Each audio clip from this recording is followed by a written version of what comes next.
All right. Hey, everybody. It's Tanya Smith here with Get Noticed with Video, and this is Stream Like a Boss TV. Yes, we are live each and every week at this time, Thursday, 8 p.m. Eastern, because I absolutely love coming and sharing with you tips on how you can use live video. If you're a service provider, so a coach, a consultant, financial services, relationship, anyone who's serving other people, how you can leverage more live streaming to grow your brand so you can stand out online, serve more people, and sell more of your services. And I am super excited when I get a chance to have a live guest with me. And tonight, I'm bringing someone to you all the way from Australia, my friend and someone who's become more and more dear to me, John Lacey from Australia.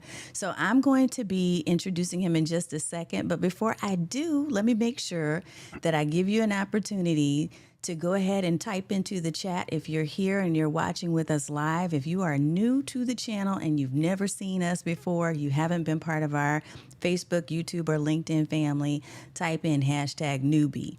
If you are an OG, you've watched the show before, even if it's a couple of times, you get to put in hashtag OG. I am super excited and thrilled that you're here and glad to be able to introduce you to John Lacey in just a few short minutes. Now, one of the things I absolutely want to make sure I do, and yes, I know. So look, Dan said, I'm used to this guy being in the comments. I got to tell you, John has been such an encourager and supporter, but also more than that, he's been someone who has actually been sharing a lot of nuggets of wisdom about live streaming. So I absolutely had to bring him in on this show because he's dropping so much knowledge in the chat that he needed to be on camera with me. Dr. Elo in the house is an OG for real, for real. Look, I got to get you back on the show here too. I actually have an idea for a panel coming up real soon, so I need to check your calendar, sir. That's coming. All right, folks, wherever you're hailing from, whether it's YouTube, LinkedIn, or Facebook, whatever country you're from, if you're here, we appreciate you being here. And we love, love, love having you in the audience chatting with us. I am live and I love engagement. So if you've got questions as we talk, if you've got comments, I want to make sure that I hear from you. And we are about to jump things off. Let's go is exactly right. We're about to jump it off in just a quick second. So what I'll do is give you a chance to go find your notepad and pen because we're going to talk about live streaming tips. And I promised John I'm going to ask him all things live streaming, including something that I hardly ever, if ever, talk about. But I'll come back and share with you what that is. All right, so here we go. When this intro clip gets done, you're going to see John on the other side, and we'll share a short bio and get you introduced. See you in just a second.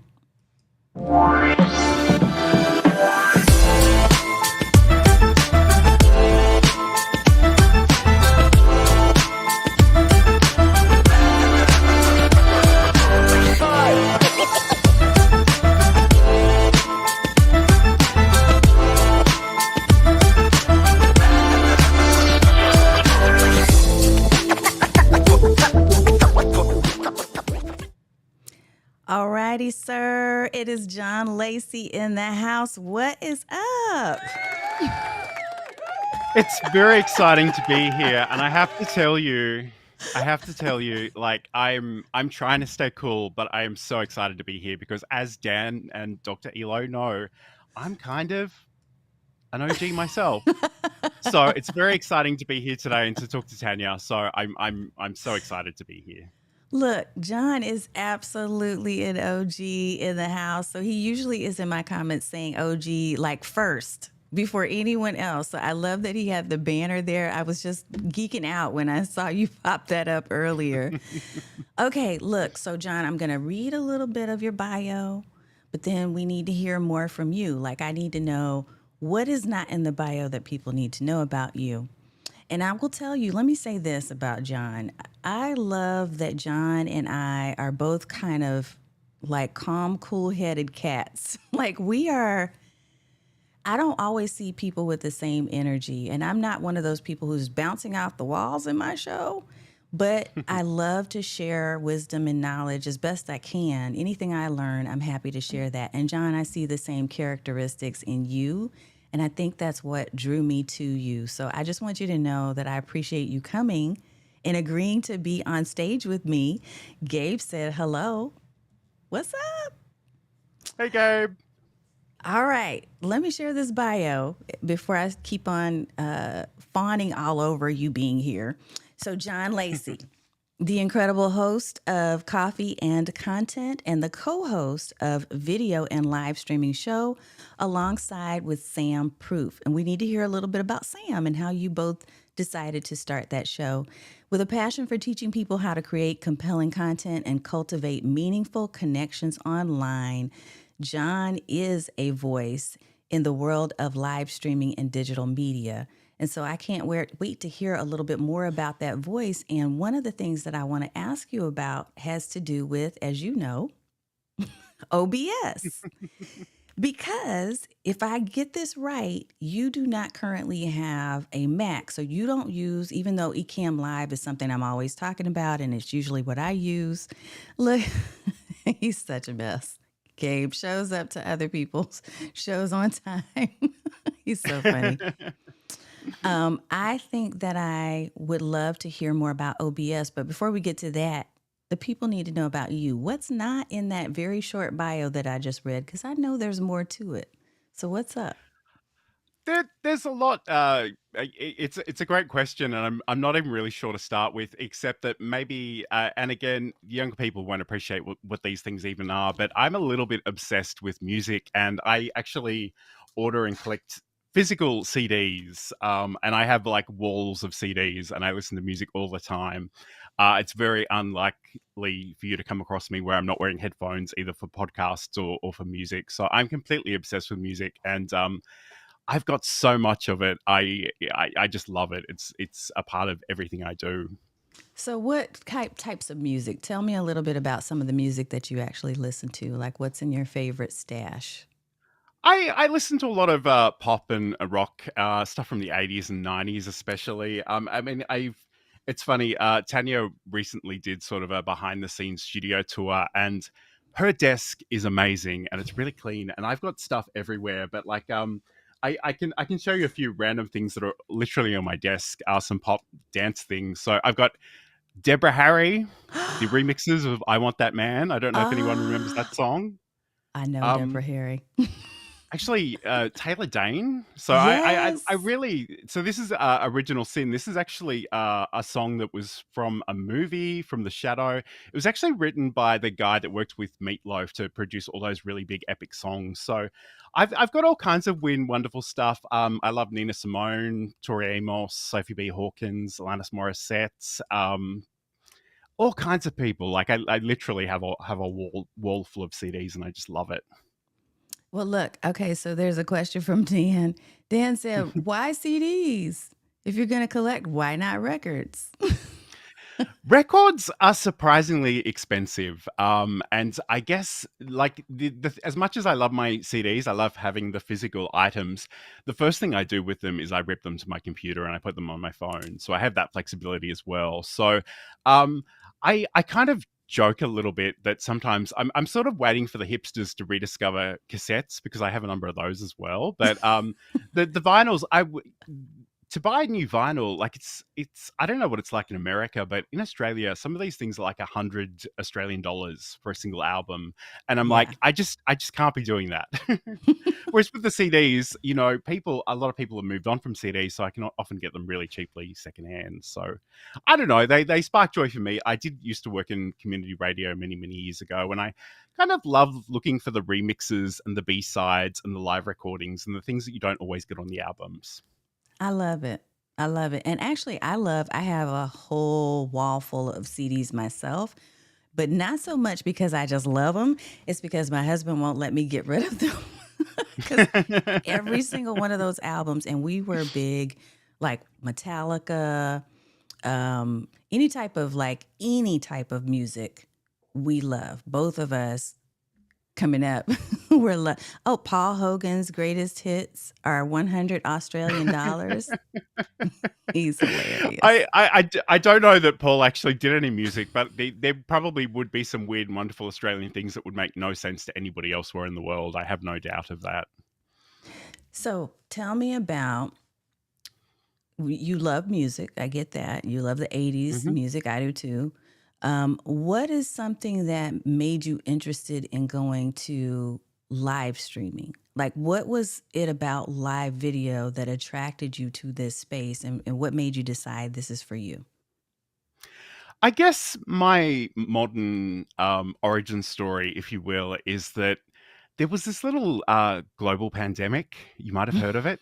At that time in my career, I was sort of a face-to-face, IT teacher. I was teaching people anything from basic word processing to more advanced website, um, design and development things. So in the course of about a week, all my work just dried up.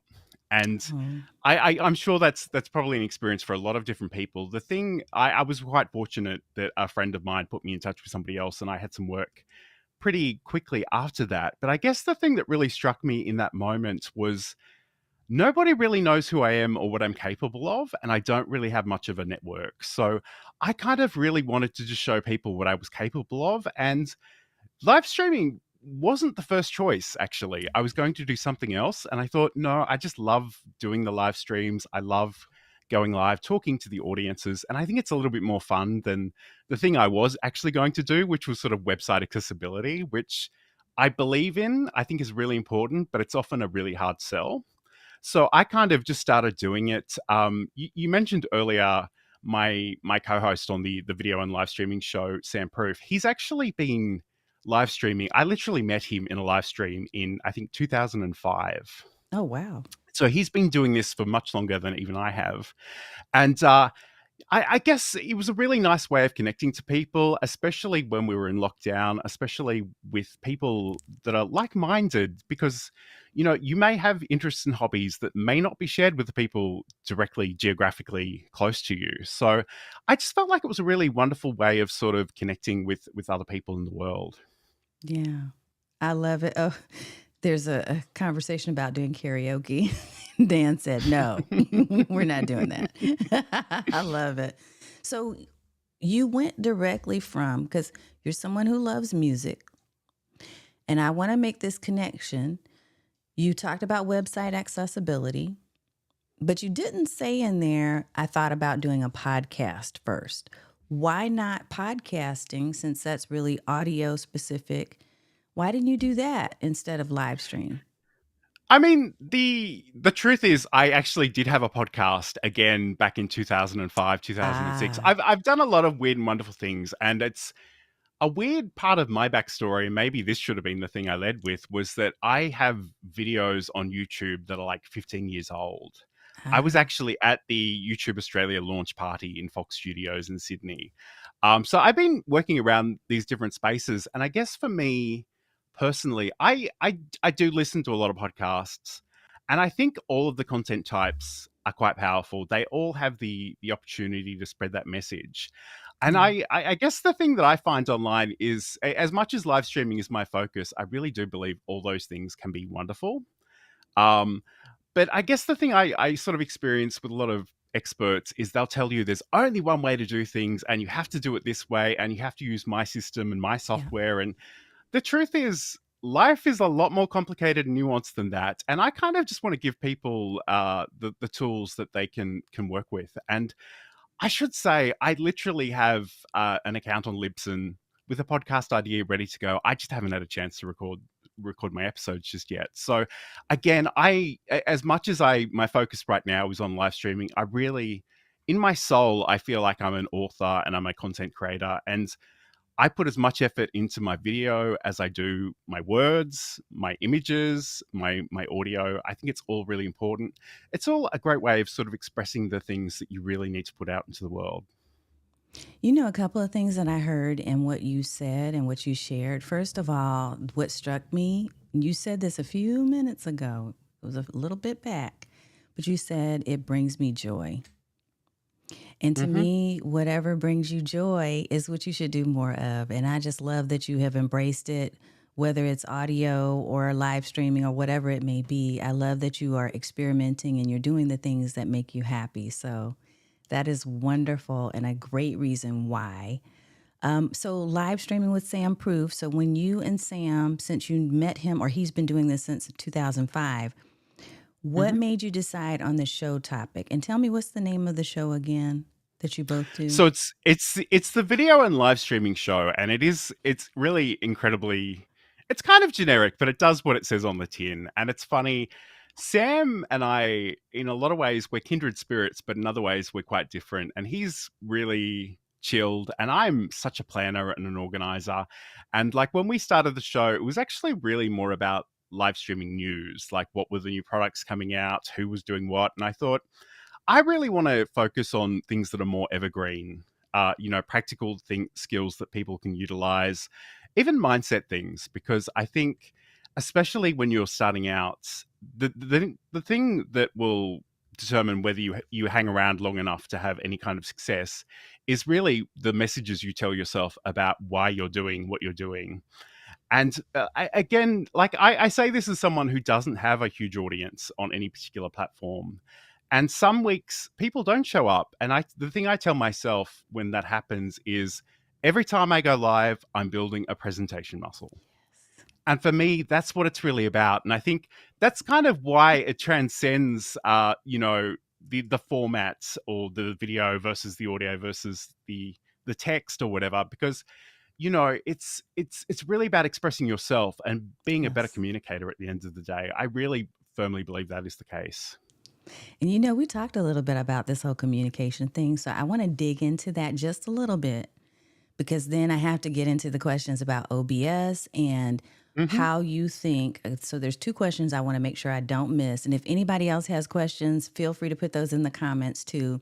One of the questions I'm going to ask you is about OBS. Like, what is the benefit or the advantage to using OBS? And a second question I know I don't want to forget about asking you is, as a new live streamer, especially since you talk about strategies to, get started, what should new live streamers know to do when it comes to setting up their first studio space? Like, what should they do? So, those are my next two questions. But before we get to that, my question for you is, because you just talked about something that we kind of touched on before we got on the show live. We were talking about, y'all, for your backstory, we were talking about Chat GPT and OpenAI and all the different, artificial intelligence tools. And one of the things that we talked about is how much we both agree on this point, that we love that the tools exist, but we also love being able to use our own creative voice when it comes to writing, when it comes to speaking. Can you share a little bit more about your perspective on that? I guess I'm really not as sold on the AI tools as most people, if I'm being honest. And for the last couple of months, I've been sort of telling myself to take a deep breath and scroll past a lot of things I'm seeing on social media, because I think there's a couple of potential issues here. One is that you're robbing yourself of the opportunity to find your own voice and to express yourself. And I'm sure I said it a moment ago, but I feel deep inside my soul that I'm a content creator and an author. And Mm-hmm. it's good for my well-being to actually think about something, go away for a few hours or a couple of days or a week or whatever, come back, organize my thoughts, express them. That actually makes me feel really good. And I've got Mm-hmm. something at the end of that that I can share that demonstrates my expertise. That's amazing. I guess some of the other pitfalls when it comes to AI tools is, and I hear the same talking points about you're not going to be replaced by an AI tool, you're going to be replaced by a person using an AI tool. And I'm not really convinced. My experience as a content consumer is that I see a lot of articles that are incredibly repetitive, but in different Yeah. words. And that's a surefire example of an AI tool. They don't necessarily capture your voice, and I guess there's always that danger, because for me the most important thing is actually the trust that you have Yeah. with your audience or your would-be audience. Yeah. And not only are you maybe misrepresenting yourself, not only is it grabbing random information from the internet that may or may not be true, um, I guess even and again, I'm not calling Tanya out. I hope Tanya knows how much I love and respect her. But even Tanya, like I want to say about a month ago, you posted some images that were Mm-hmm. obviously based on photos of you, and I was looking at them thinking the AI tool comes pretty close, but it couldn't quite figure out in one of the photos. It couldn't quite figure out what color your eyes were, Yep. and it kind of hedged its bets a little bit. And I Mm-hmm. think on some level, that's one of the things I'm really concerned about is sort of the uncanny valley experience of it, where you're not Mm-hmm. sure if you're dealing with a real person or a Yes. bot, and you may not even give it a second thought, but subconsciously you'll be like, "There's something about that I don't trust, and I don't know if I can trust that person." So I've personally just put all the AI tools to one side. The only place I really use it is in transcriptions. I use Happy Scribe, which is a product that I know Tanya has used as well. And in that case, it's really there to support the things I'm saying. It's not there to change my voice or elaborate. I don't know. I really like. It's funny because my co-host Sam Proof thinks it's hilarious to talk about them and just watch the smoke come out of my ears because it actually gets under my skin. It really bothers me. And you know what? We were talking about this. I think this is a good balanced conversation to have. So, for others who have different perspectives, because I have a slightly different perspective in that I too, here's the similarity that we have. I too wonder and I'm curious about the effect that AI will have on our creativity. I found myself starting to rely on it a bit too much, and I started second guessing like, wait a minute, I want my own voice still in this. And so what I've done is I've pulled back. I still use ChatGPT, but I have pulled back and I've decided, you know what? I'm going to write first, like I'm full out writing and doing my brainstorming and putting everything out there. And then I will use that tool as a supplement to enhance versus letting it create first. And other people are going to make a different decision. And I don't judge other people that are making different decisions, but I love that we can have these different perspectives about how to use this. And I want to never ever stifle anyone's creative expression. One example of that I've seen is a wonderful Irina Leone photographer who takes amazing photos in a lot of different countries. Her photos are just incredible. They're beautiful. The color is just vibrant. The movement that she includes. And recently, she married her own style with AI, and it just enhanced it even more. So I love that AI can be an enhancement, but I don't want it to become a replacement for who we are. So I just wanted to touch on that a little bit because I loved your perspective, John, and I felt like we were kind of vibing a little bit on that, and I'm glad that we And got to actually, talk about it. one thing that I did mention to Tanya before we went live was I recently switched over to Microsoft Edge internet browser, and it came with a whole bunch of AI assist tools that were switched on by default, and I literally couldn't write a tweet without wanting it to autocomplete it for me. And I was just like, "Get out of my head! I'm turning all these settings off." So again, like I'm not your parents, I'm not your boss. You need to decide what you're comfortable doing, but uh, what you're actually comfortable with actually doing. But I guess at the end of the day, I'm a little concerned, especially for younger people, that there might be some people in this world that won't be able to talk without Descript. They won't be able to write Yeah. without ChatGPT. I think it's, and I think, like, honestly, knowing yourself, being able to communicate well, knowing what you believe in, I just, don't rob yourself of the opportunity to explore those things, and don't outsource your message or your personality. That's probably all I'd really say about that. I love that message. I'm all in on that. Okay, now we got to get on into this OBS thing. So, look, Gabe said, how much effort did you have to spend into learning the ins and outs of OBS? That is really a good question. I am curious about your use of OBS.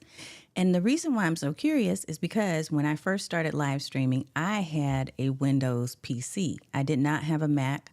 I actually, I'm going to be honest and say I bought this Mac totally because I wanted to use Ecamm Live because I had FOMO, fear of missing out. Hmm. Yep.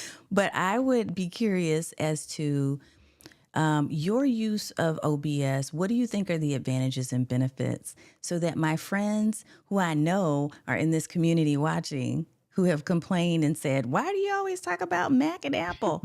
I want them to know that there are options, and I want to hear from you about your take on OBS. Sure. So I guess it's really important to keep in mind that there are a million ways of doing anything in this world, but particularly when it comes to technology. And again, OBS Studio is just a tool, and it's probably not a tool I would use for someone who's completely new to streaming. It's not necessarily the first choice for doing live interviews. It is possible to do that, but you will need to think a little bit outside of the box and integrate some other technologies. But it does have, I kind of want to encourage people to think about it as another tool in their toolbox because it can do a lot of things. And some of those things people don't even know about. And one thing in particular, which I want to encourage everybody, except possibly the Ecamm users, because Ecamm does have a version of this. But there's just one thing that OBS does that is just such a game changer. It blows my mind that more people don't know about it. And I'll talk about that specifically in a moment. But generally, why I like OBS is one, it is open source software. It is literally free. It won't cost you anything at all. And especially if you've recently purchased microphones and cameras and lighting, this can be a great way of saving some money. Mm-hmm. Number two, it's cross-platform, so it is available on Windows, Mac, and Linux. Again, Ecamm is very popular, but it's only on a Mac. So if you don't have a Mac, you really don't want to hear about it. As much as we love all our friends at Ecamm, so keep that in mind. But in terms of what OBS Studio can actually do, there are sort of three main things that it can do. One is obviously live streaming.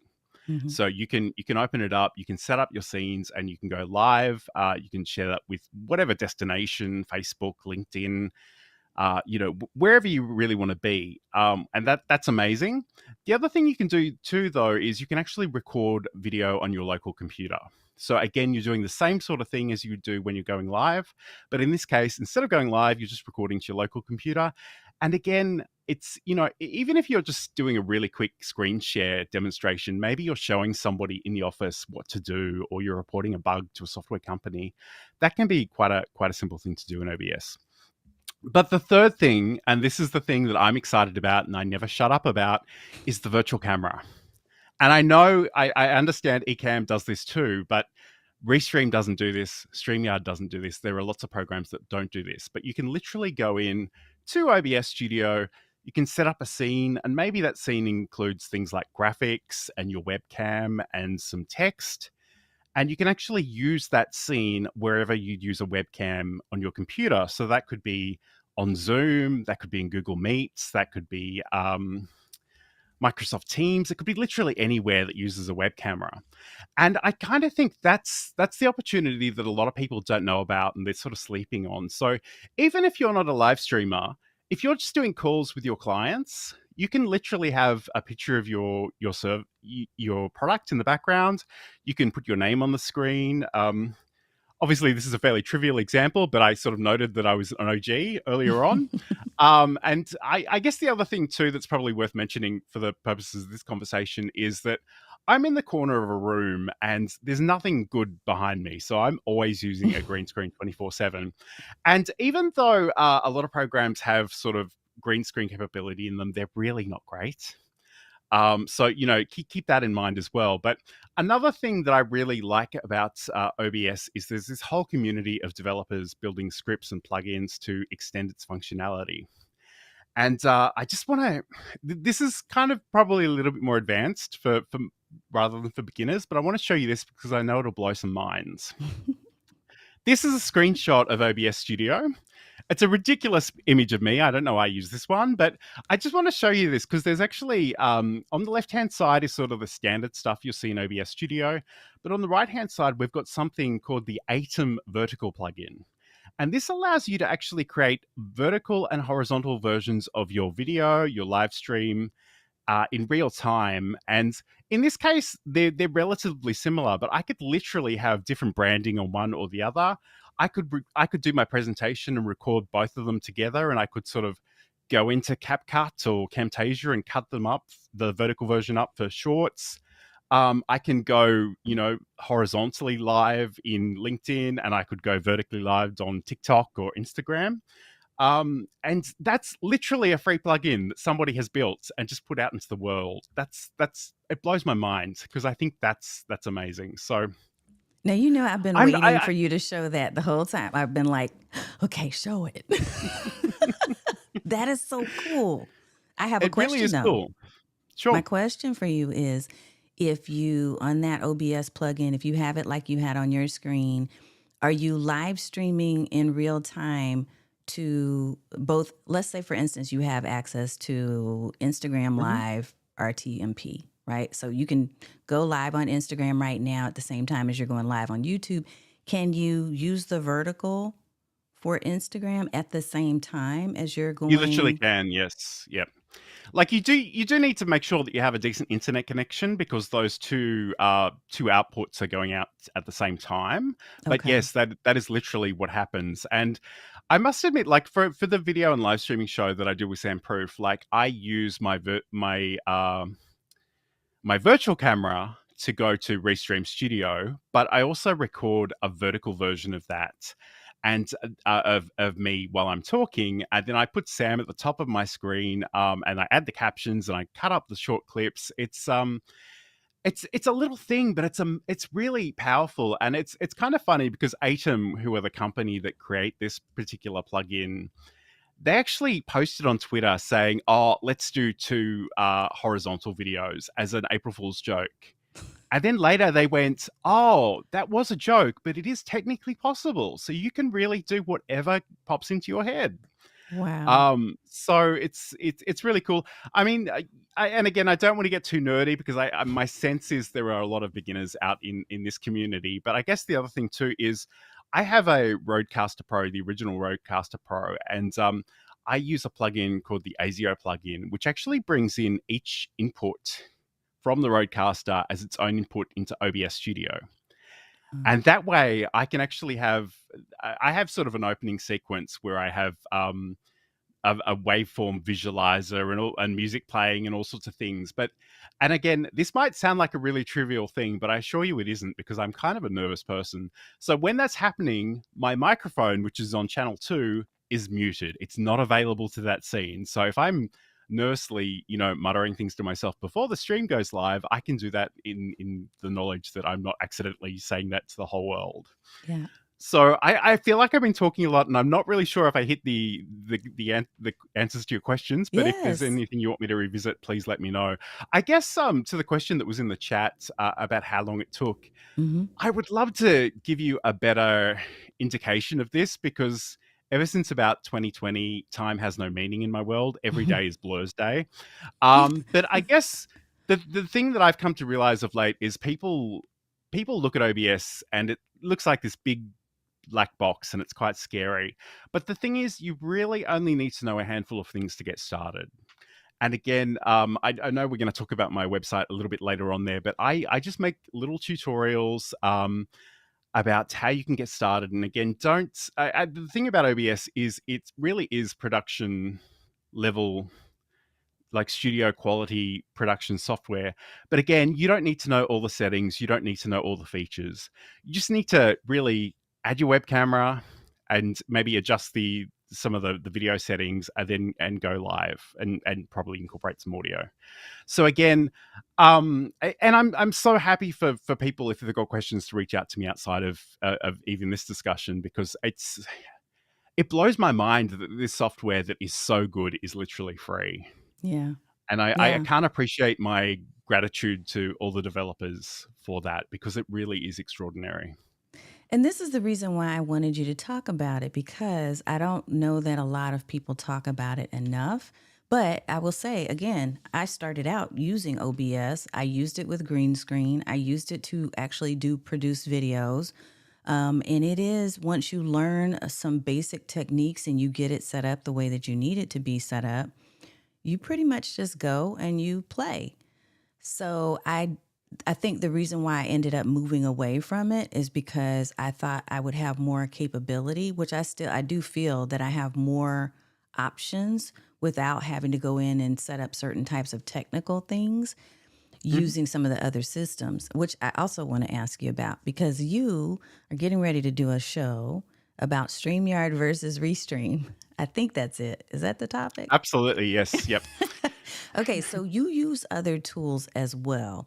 It's good for the people who are watching right now to know that there are massive numbers of tools to do everything. And to the point that John made earlier, you have to figure out what works best for you.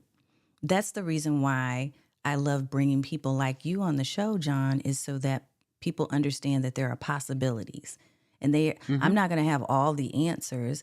This is the reason why I started inviting guests because I love to hear other perspectives.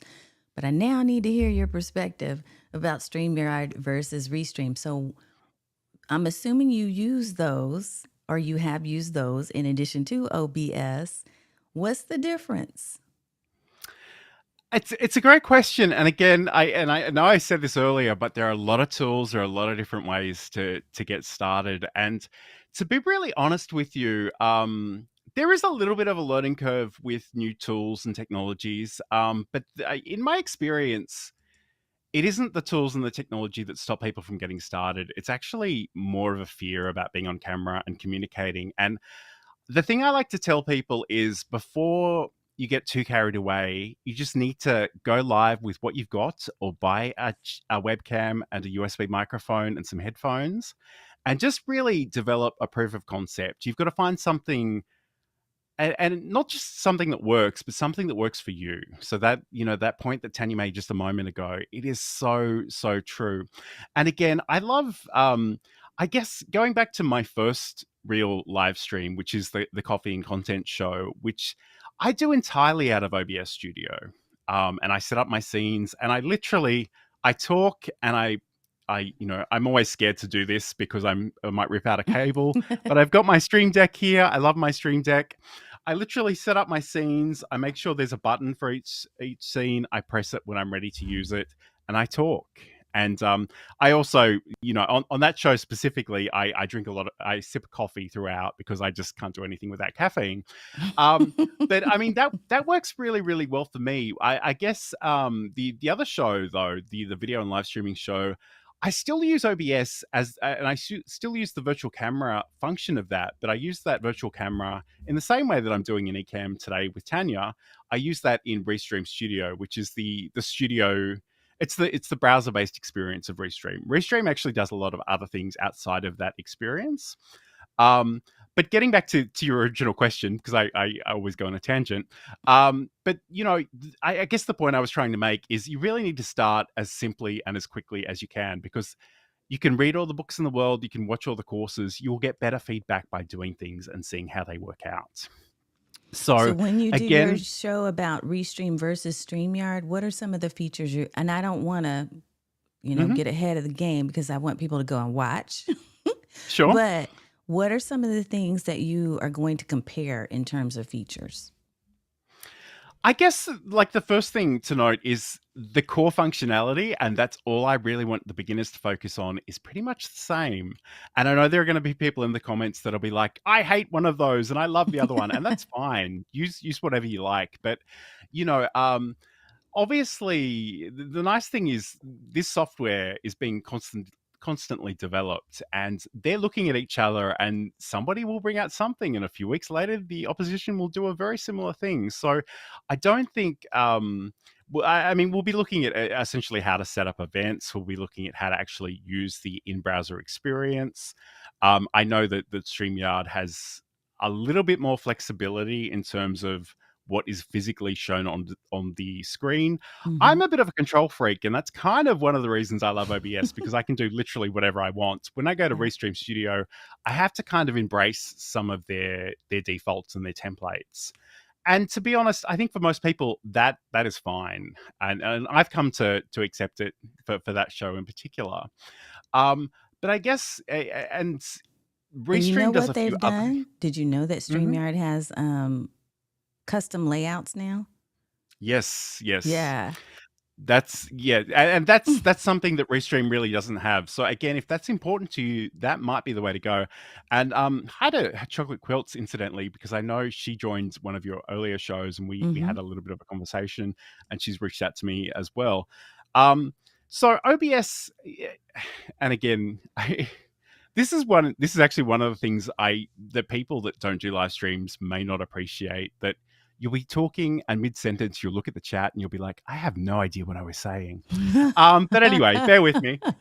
So I mean, we'll be looking at the different features, but again, I guess we'll be comparing the plans as well.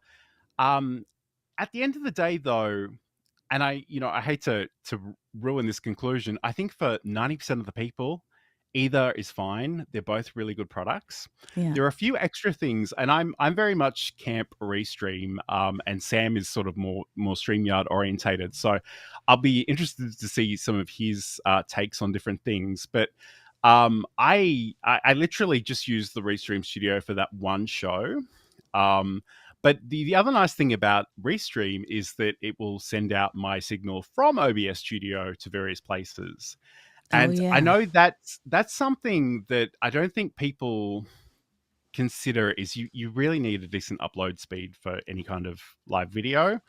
And there are plugins that'll let you stream to different places from OBS, but each time you add an extra destination on, you're adding to that data requirement. So That's true. you've got that as well. We've got the Restream relay chat outside of that. So essentially, what that does is, if somebody's watching on LinkedIn and somebody's watching on Facebook and someone's watching on YouTube, the services that will accept chat messages, and LinkedIn isn't one of them, but I think all the rest of them probably are, will actually display those comments from different places in the main chat of YouTube. So, I mean, there are all kinds of things, and I know the companies in particular probably wouldn't love to hear me say that they're basically the same, but they really are very, very similar.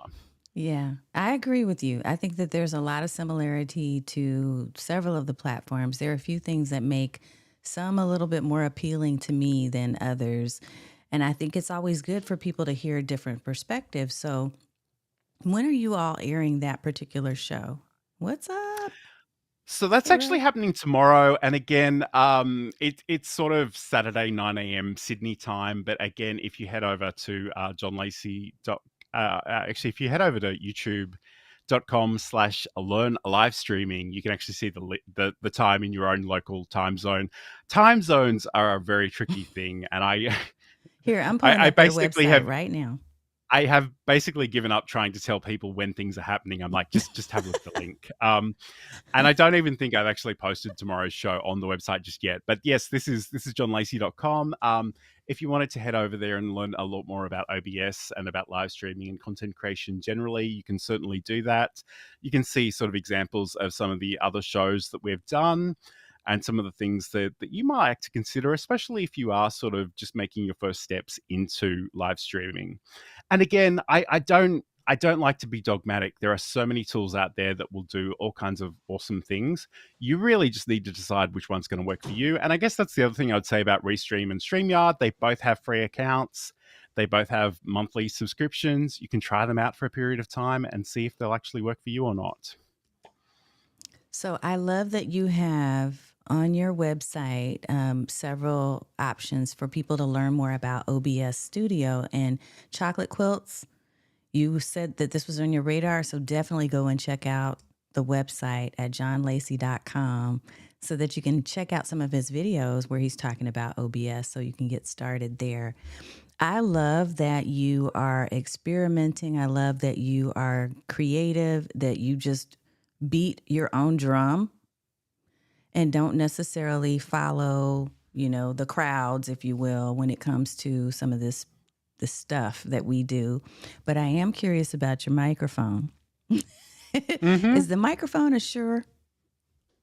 Yes, this is the Shure SM7B, which Yeah, the is big one.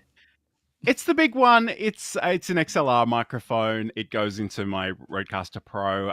It actually, because I've got the original Rodecaster Pro, I actually needed a little bit of extra amplification to even get it to sound right in here. And I've got a cloud lifter attached to this. But And it's funny because and Tanya asks that question probably in the knowledge that I've spoken a lot about this microphone, and it is an expensive microphone. It's the most expensive microphone I own. I do actually have. I did study audio engineering many years ago.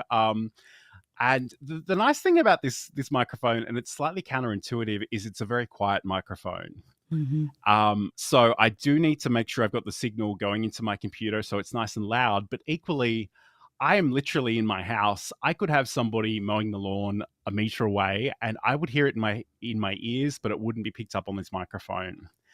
And that in itself is probably worth the price of admission alone. So Yes. that is the one that I'm using at the moment. I do have other microphones. And I love Rode products, and I feel slightly guilty that I'm using a Shure one, but this is actually this is a Rode Procaster.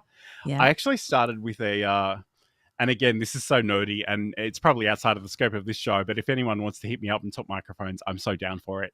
But I did have a beautiful Rode NT1A condenser microphone, and I do like the way that makes me sound. I think it's got a better frequency response, but to really use that properly, I kind of needed some additional accessories, which are obscuring my view I have on one camera. sitting. So I have one a Rode yes. NT, yeah, sitting over there. So you and I, we both are microphone fans. I've got like I Mhm. don't know how many right now, but I use the Shure primarily.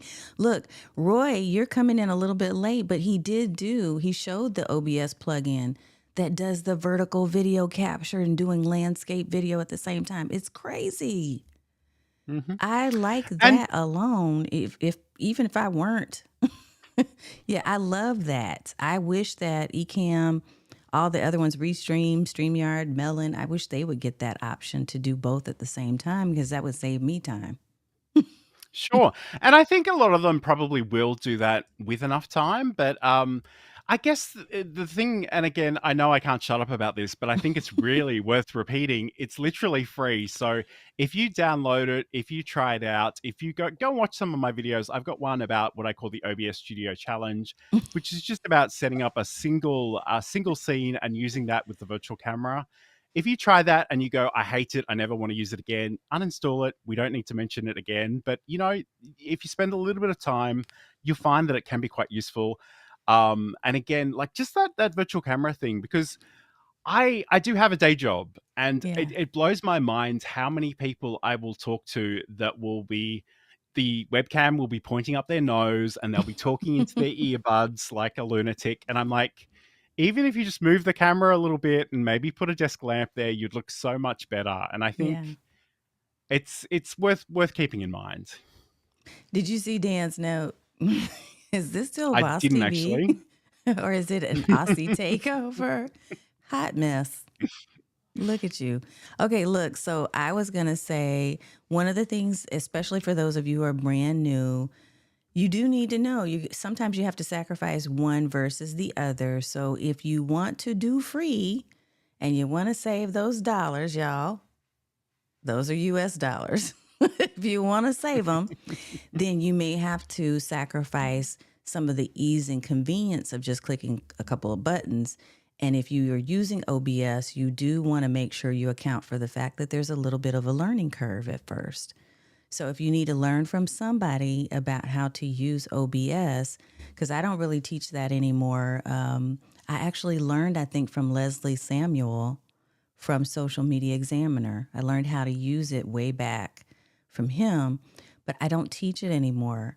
And that's why I was so intrigued about how you use it and you use it so effectively. And I want for those who are interested in using that as an option to definitely follow your website. I'm going to pop that up one more time again. And I saw you also had a live streaming checklist as well Mhm. that's on here. It's I must admit it's sort of discussing the things that you might want to include on your own checklist. It's not really a downloadable as such because everybody's process and equipment will be slightly different. But that's sort of another version of the show that I've done. And you can watch the recordings.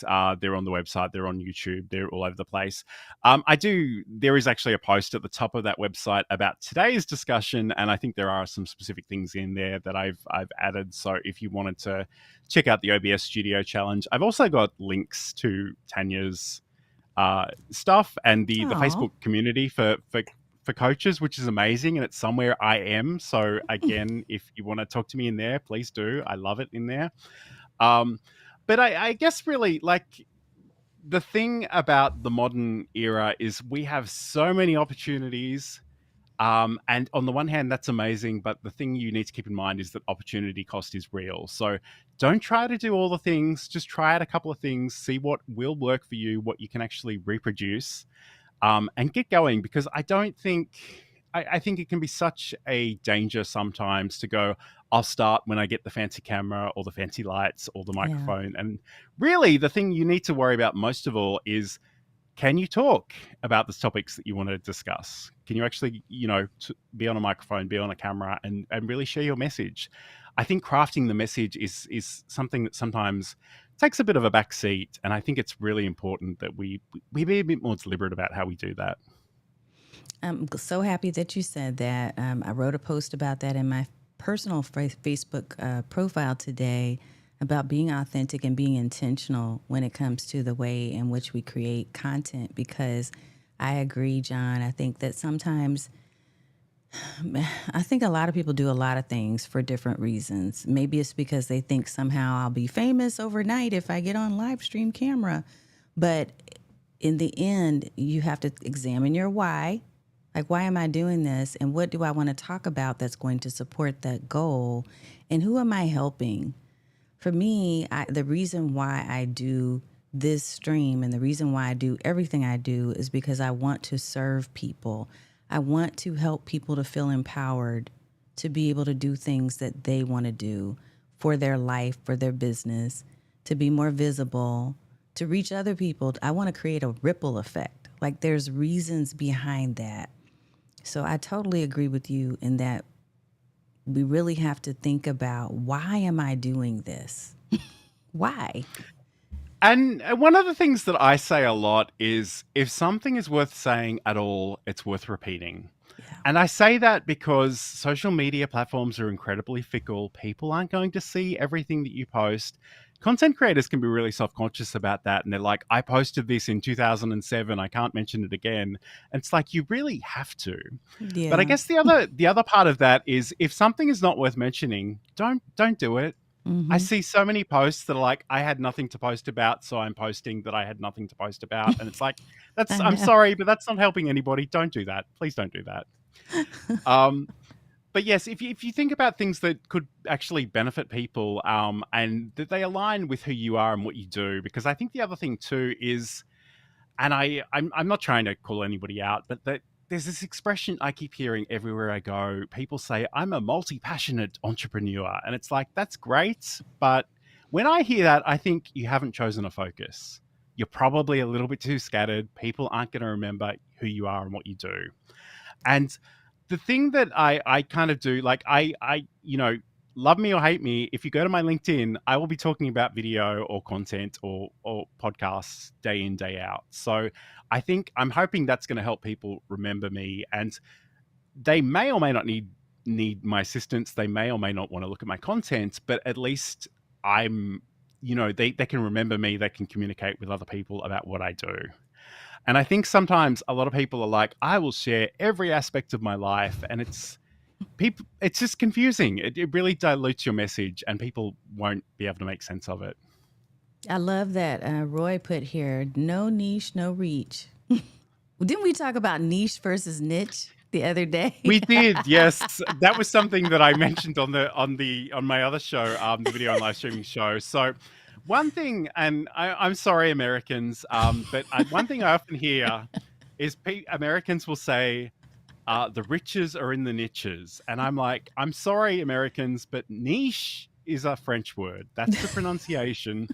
And the thing I like to come back with is, the niches are in the Reese's Pieces, because I figure that's something Americans might get a chuckle out of. Oh my goodness. That's hilarious. Look, we're getting ready to end on that since he's apologizing to us Americans. I've always said niche. Yeah. I mean, as long as you know what we're talking about, right? What is your topic of Absolutely, yes. expertise? I love Hmm. it.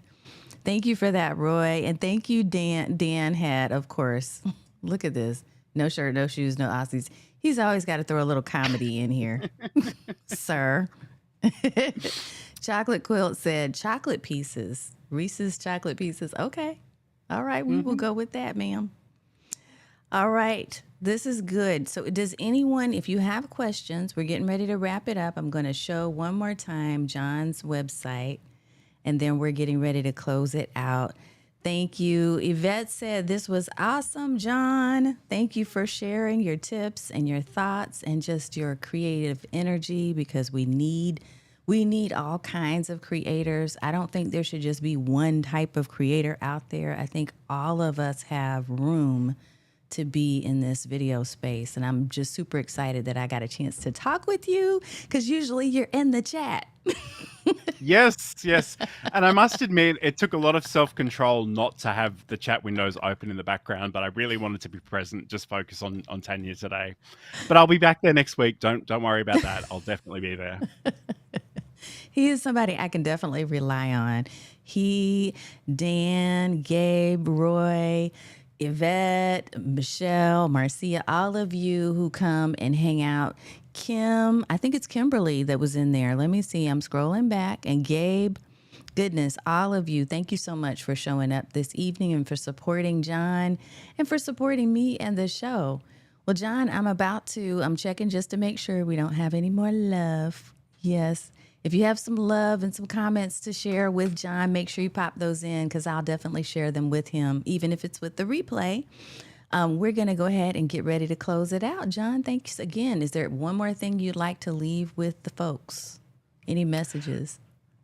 I guess honestly, just get started. I know, I probably say that a lot, but honestly, you just need to turn on the camera. You need to turn on the microphone. You've got to keep doing it. And that doing is really a great way of getting any kind of feedback. So think about what you can actually do this week, because I get the feeling, especially in that Facebook group that I mentioned earlier, there are a lot of people that are really interested in getting started, but they just need a little bit more of a push. So maybe if you are in the Facebook group, let me know in the Facebook group, maybe in the comments on below this video, what one thing you're going to do this week, and I'll chase you up and I'll ask if you actually did that. Look, I'm going to have to ask John and a couple other people to help me to moderate the Facebook group and get us going. Maybe we need to do a challenge or something. We'll powwow. Okay. Awesome. Thank you for that, John. All right, y'all, let's get ready to close this thing out. I want to share really quickly here with you that we have some really amazing things coming up. Specifically, one thing I'm going to be doing is tomorrow, which will be the 21st of April. I'm going to share a link out to all my communities to have you invited to a very special sneak peek at our Stream Bosses Academy. And we're going to be reopening Stream Bosses Academy on May 1st. So I'm getting ready to start sharing some information about our course called Livestream to Leads, which will be an option that you can get with your membership, or you can simply join our amazing, incredible community there to get access to me for coaching purposes, if that's what you need, or for a supportive community of people who are learning about live streaming and video content and marketing strategy and all the things. We also have creator days every month. We just had one yesterday, which was really amazing. And we have another one coming up this weekend. But on tomorrow, I will be sharing an invitation link for you to be able to come and join me in our Zoom webinar on Monday, where we're going to do a little sneak peek of the Academy, and I can showcase for you some of the things that you will have access to should you decide to become a member. So to get first dibs, you need to be on my email list, and you can go here to getnoticedwithvideo.com/guide. You can get access to a free guide that helps you to know how to get started with live streaming.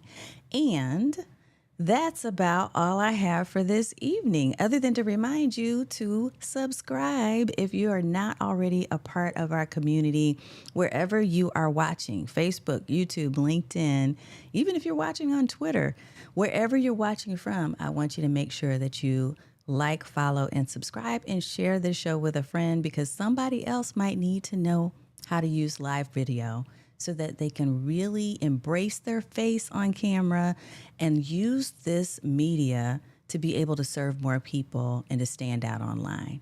So that is it. Thank you again. Thank you, Virginia. I appreciate you for coming and sharing. Great show. Thank you for that. Thanks for welcoming my friend John Lacey. And please say hello to him inside the Facebook group if you happen to be in there. To get there, just go to streambosses.com. That's the quickest short link to get there. Otherwise, I got to spell it all out. But go there, and that should take you directly inside the group. Okay, folks. Have a wonderful evening, and we will see you if you're going to show up for us on Monday.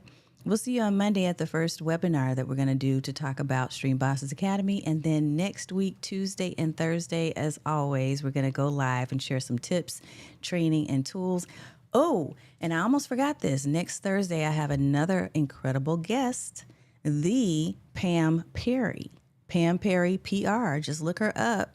She's widely known throughout countries, states, cities.